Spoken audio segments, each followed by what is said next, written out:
Côte d'Ivoire, la société civile renforce son arsenal contre le blanchissement de capitaux et la criminalité financière. Du 20 au 21 août 2025, acteurs de la société civile et hommes des médias se sont réunis autour d'un atelier organisé par l'ONG sociale Justice à l'espace CEDEAO et au CERAP Cocody. Alors, nous sommes heureux aujourd'hui d'avoir pu terminer cet atelier avec une note de plaidoyer et un plan d'action de la société civile, ce qui montre que la formation qui a été donnée hier en ce qui concerne le blanchiment de capitaux et ses différents mécanismes ont été bien cernés par la société civile. Et nous espérons de pleine foi que ce plaidoyer-là puisse porter et que ce plan d'action-là puisse être mis en œuvre afin de pouvoir lutter efficacement contre les blanchiments de capitaux en Côte d'Ivoire. Pendant 2 jours, les participants ont approfondi leurs compétences des mécanismes de recouvrement des avoirs criminels et du rôle de la CENTIF. Dans le cadre de cet atelier de Djaba, ma mission principale a été d'assurer la coordination logistique afin que toutes les activités se déroulent dans les meilleures conditions.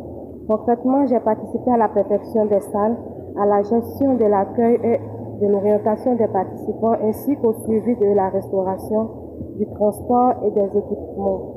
Le principal défi a été de gérer les arrivées et les besoins des participants venant de différentes communes. Ils ont aussi été sensibilisés aux dispositifs internationaux comme les listes grises et noires du GAFI. D'atelier, nous sommes très satisfaits dans la mesure où nous avons beaucoup appris sur la lutte contre le blanchiment de capitaux, le financement du terrorisme et la prolifération des armes à destruction massive.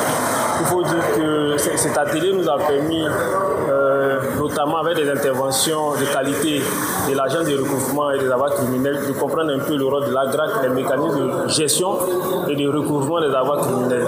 Également aussi l'intervention de la cellule nationale de traitement des informations financières nous a permis de mieux connaître l'institution, mais également connaître ses missions, ses attributions et ce que l'institution fait au quotidien dans la lutte contre la criminalité économique et financière. Oui, l'objectif à atteindre, comme je le disais tout à l'heure, si la société civile a bien pu pouvoir établir une note de plaidoyer et un plan d'action, ça veut dire que les différentes formations qui ont été données ont été cernées.